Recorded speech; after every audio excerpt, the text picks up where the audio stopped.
오늘 이 다윗의 말씀을 통하여서 하나님의 말씀을 한번 살펴볼까 합니다. 오늘 이 39장의 39편의 내용들은 결국 험한 인생에 대하여서 이야기하고 있고, 또 하나는 인생 자신의 연약함을 이야기하고 있습니다. 그래서 오늘 말씀 중에 4절 5절을 제가 다시 한번 드리겠습니다. 여호와의 나의 종말과 연한의 어떠함을 알게 하사 나로 나의 연약함을 알게 하소서. 주께서 나의 날을 손넓이만큼 되게 하시매 나의 일생이 주의 앞에는 없는 것 같사오니, 이렇게 이야기하고 있습니다. 오늘 시편 기자는 종말의 연한의 어떠함을 알게 해달라고 합니다. 그러니까 사람이 결국 유한한 인생임을 늘 알게 해달라고 하는 거죠. 그렇게 깨닫고 살아가게 해달라는 거지요. 사람은 건강하면 80이라고 하고, 요즘 같은 경우는 길어야 100년이죠. 대체로 그렇습니다. 어찌 보면 길면은 길고, 또 짧으면 짧다고 할 수 있는데, 어쨌든 자신의 생이 좀 많이 남았다고 하는 사람들은, 그렇게 여기는 사람들은 평소에 자신이 죽음이 임박한 줄은 전혀 생각하지 않겠죠. 또 자신이 어떤 건강적인 어떤 이상을 발견하고 병원에 입원해서 위독한 진단을 받은 사람은 분명히 피부로 또 자신의 두 눈으로 확연히 알게 되겠죠. 역시 사람은 유한하구나. 어떤 이유에서든 사람은 태어나면은 반드시 죽음이라는 그 때를 맞게 되는구나. 그렇게 알게 되겠죠. 좀 더 가깝게 느끼겠죠. 이렇게 우리같이 지금 가정에서 편안히 하나님께 예배드리는 시간, 그리고 예배 시간이 끝나고 나면 어떻게 되고 또 내일이 오고 모레가 되고 이렇게 기대하는 사람들은 죽음에 대한 어떤 다급함을 별로 못 느낍니다. 그러나 자신이든 가족이든 가까운 사람이든 위독 환자로 병원에 입원해 있고 그런 상황이 닥친 사람들은 피부로 느끼죠. 눈으로 분명히 봅니다. 사람은 때가 되면 하나님의 부르심을 받게 된다는 것. 모양이 어떠하든 간에 꼭 간다는 것. 절대 열애가 없다는 사실을 알게 됩니다.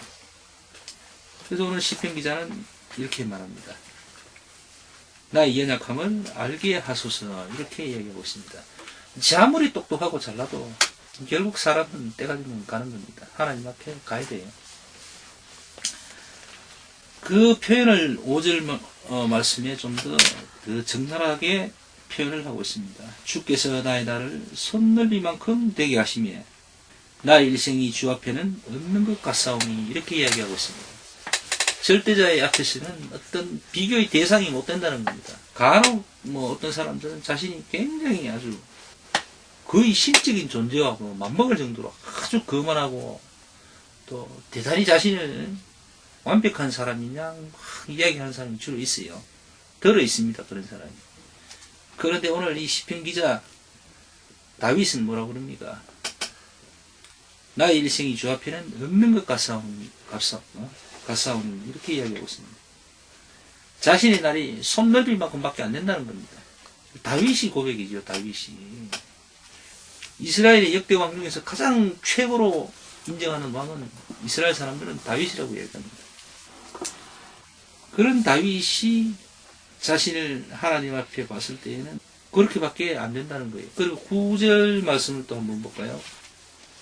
내가 잠잠하고 입을 열지 아니하면 주께서 이를 행하신 영혼이다. 이게 무슨 말인가 하면 전반 요 앞전에 말씀들에서 뭐를 이야기했는가 하면은 부정한 것들, 부족한 것들이 가령 앞에서 어떤 행위를 할 때에 내가 거기에 대하여서 잠잠하고 입을 다물겠다, 이렇게 이야기하는 거예요. 그러니까 잘못된 것을 가지고 내가 특별히 용기를 내서 어떻게 지적함보다는 오히려 그 지적함 때문에 나 역시 죄에 빠질 수가 있다는 거죠.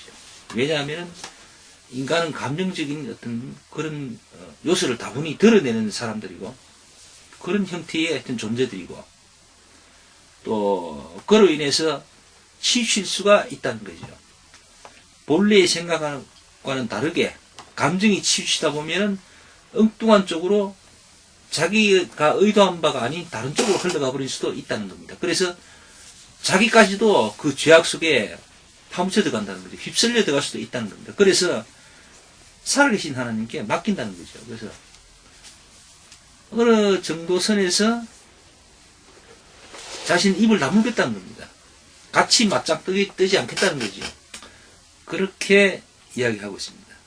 참 지혜로운 자의 이야기이기도 합니다.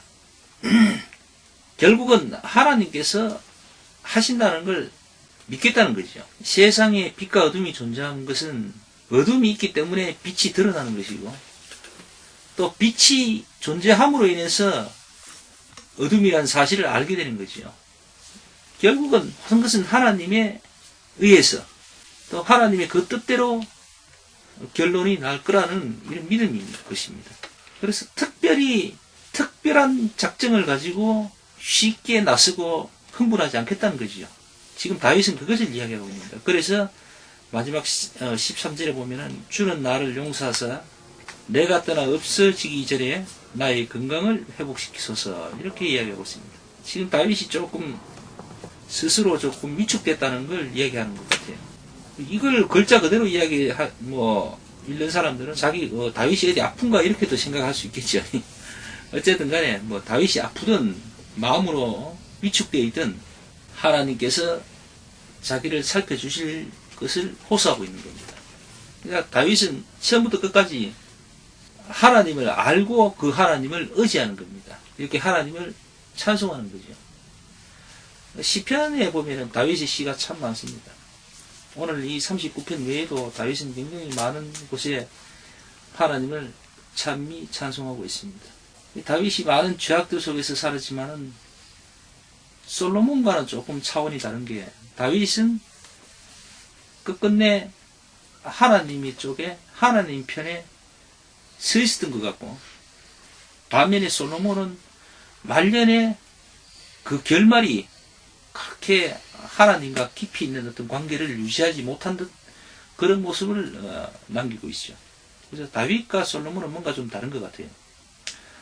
어쨌든 이런 다윗의 믿음, 다윗의 신앙, 처음부터 끝까지 100% 다 본받을 만한 것은 절대 아닌 것 같고, 그래도 말년에 하나님 편에 하나님을 바라보고 하나님을 의지하는 이 다윗의 모습, 이 말년의 모습은 그래도 그나마 아름답고 또 우리가 다시 한번 새겨볼 만한 그런 믿음의 모습이 아닌가 생각합니다. 자, 오늘 말씀 여기에서 마치겠습니다.